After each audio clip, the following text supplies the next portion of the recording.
Hi everyone, welcome to our YouTube channel. तो ये हमारा 6 चैप्टर है।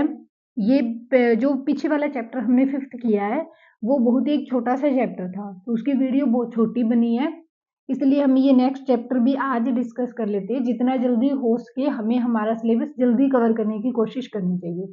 कल से हम हमारी ज्योग्राफी की क्लासेस भी शुरू कर देंगे 1-2 दिन में, तो इसलिए हमें अब थोड़ा ज़्यादा टाइम हमारी स्टडी को देना चाहिए ताकि हमारा सिलेबस जो है वो जल्दी कवर हो जाए, हमें रिवीजन का अच्छा खासा टाइम मिले, पीवाईक्यू डिस्कस करने का भी अच्छा खासा टाइम मिलना चाहिए।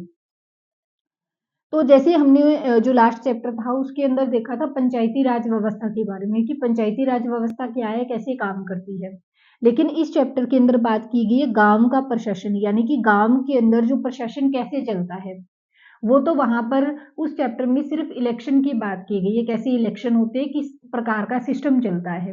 वो एक राजनीतिक व्यवस्था के बारे में बताता है। और अगर हम ये चैप्टर की बात करें तो ये वहां पर लोक व्यवस्था कैसी है, लोक प्रशासन कैसा है, तो उसके बारे में बताया गया इस चैप्टर के अंदर। ये स्टार्टिंग के अंदर तो ये कहानी है, कोई दो है उनके बीच में गांव में झगड़ा हो गया और वो उस झगड़े को लेकर थाने में गया, इस प्रकार की कहानी दे रखी है। तो ये करने की कोई जरूरत नहीं है। आप इसके अंदर सिर्फ 2-3 जो चीजें हैं जो इम्पोर्टेंट है, जो हमें देखनी है और कवर करनी है, इसलिए ये चैप्टर मैं आज ही साथ के साथ ही कंप्लीट करवा रही हूँ। बहुत ही छोटा सा चैप्टर है। इसके अंदर देखो यहाँ से हमारा टॉपिक है ये है कि पुलिस थाने का क्षेत्र, यानी कि पुलिस थाना जो है वो इस प्रकार से काम करते हैं, क्या क्या उसके एरिया के अंदर आता है, किस कैसा वो काम करता है। तो इसके अंदर देखो क्या बताया है, हर पुलिस थाने का एक कार्य क्षेत्र होता है। जितना उसको इंचार्ज दिया होता है वो उसी के अंदर काम कर सकता है पुलिस थाना। जो उसके नियंत्रण में रहता है, लोग उस क्षेत्र में हुई चोरी, दुर्घटना, मारपीट, झगड़े आदि की रपट उसी थाने में लिखवा सकते हैं। यह वहां के थानेदार की जिम्मेदारी होती है कि वह लोगों से घटना के बारे में पूछताछ करे, जांच पड़ताल करे और अपने क्षेत्र के अंदर ही उन मामलों की कार्यवाही करे। ठीक है।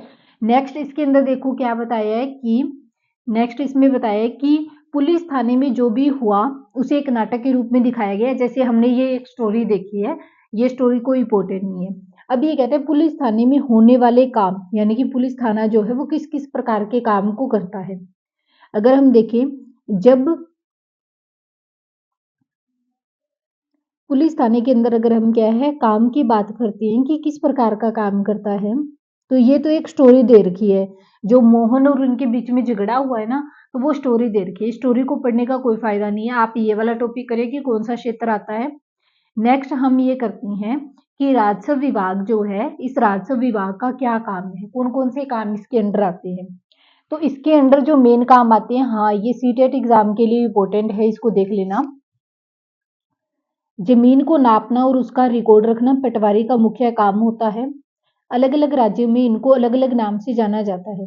कहीं पटवारी, कहीं लेखपाल, कहीं कर्मचारी, कहीं ग्रामीण अधिकारी, तो कहीं कानून को कहते हैं। हम यहाँ जमीन का लेखा जोखा रखने वाले कर्मचारी के लिए पटवारी शब्द का इस्तेमाल कर रहे हैं। प्रत्येक पटवारी कुछ गांव के लिए जिम्मेवार होता है, जैसा कि हमने दिखाया है। तो इसमें ये लिखा है, यह पटवारी के द्वारा रखा गया गांव के लोगों की जमीन के रिकॉर्ड का एक हिस्सा है। आमतौर पर पटवारियों के पास में खेत को मापने के लिए अलग अलग तरीके होते हैं। कई जगह पर वह एक लंबी लोहे की जंजीर का इस्तेमाल करते हैं। ठीक है। पटवारी किसानों से भूमि कर भी इकट्ठा करते हैं और सरकार को अपने क्षेत्र में उगने वाली फसलों के बारे में जानकारी देते हैं। यह काम वह अपने रिकॉर्ड के आधार पर करता है। एक लास्ट ईयर सीटेट के अंदर ये वाला क्वेश्चन पूछा गया था कि पटवारी जमीन को मापने के लिए जिस का इस्तेमाल करता है उसको क्या कहा जाता है। उसको क्या है, जंजीर कहा जाता है, या इसका पूरा नाम आएगा अभी कि क्या नाम दिया गया है। नेक्स्ट देखो, इसलिए जरूरी है कि वह उनको समय समय पर दुरुस्त करे कि किसान किस खेत के अंदर खेत नंबर क्या है उसका और वहां पर कौन सी फसल उगाई गई है। और उसका जो कृषि कर है वो भी इकट्ठा करता है, भूमि कर भी। यानी कि ये सारे काम पटवारी ही करता है, पटवारी के अंडर आते हैं। किसान कई बार फसल बदल लेती हैं, कुछ और उगाने लग जाती है, या कहीं पर कोई कुआं खोद लेते हैं। इन सब का हिसाब रखना सरकार के राजस्व विभाग का काम होता है। इस विभाग के वरिष्ठ लोग इस काम का निरीक्षण करते हैं। भारत में सभी राज्य जिलों में बटे हुए हैं। जमीन से जुड़े मामलों की व्यवस्था के लिए इन जिलों को और छोटे खंडों में बांट दिया जाता है। जिलों के उपखंडों को कई नाम से जाना जाता है, जैसे तहसील या तालुका इत्यादि। सबसे ऊपर जिला अधिकारी होता है और उसके नीचे तहसीलदार होता है। उन्हें भिन्न भिन्न मामलों का निपटाना होता है। वे पटवारी के काम का निरीक्षण करते हैं और यह भी सुनिश्चित करते हैं कि रिकॉर्ड सही ढंग से रखे जाएं और राजस्व इकट्ठा हो।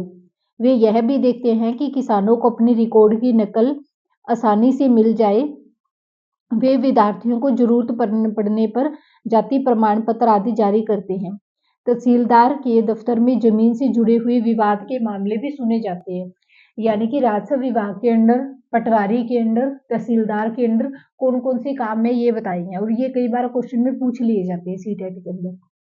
अब ये है हिंदू अधिनियम धारा 2005, जिसके तहत में बेटे और बेटी को अपनी माता और पिता की संपत्ति में इक्वल राइट दिए गए हैं। ये इसी अधिनियम के थ्रू दिए गए हैं।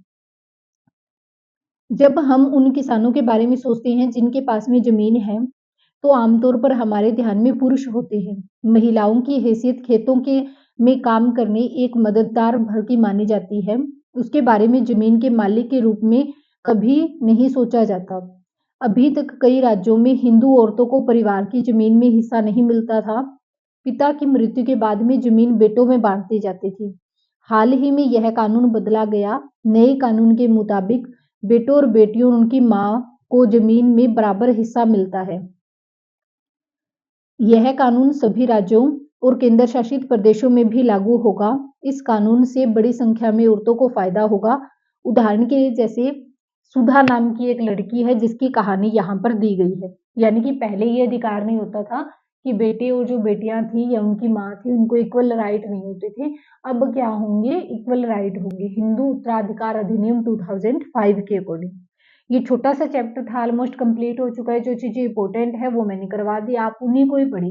जो चीजें मैंने ये स्टोरी जो बीच में है सुधा नाम की कहानी की है या जो भी है ये बीच में छुड़ाई है, तो आप भी इसको स्किप कर सके और आसानी से मतलब जो भी चीजें इंपॉर्टेंट अंडरलाइन करवाई है उन्हीं को ही देखें, ताकि आपकी टाइम जो है वो भी सेव हो और आपकी तैयारी जो है वो भी एग्जाम के अकॉर्डिंग अच्छी तैयारी हो। Okay, thank you. बने रहिए हमारे चैनल के ऊपर।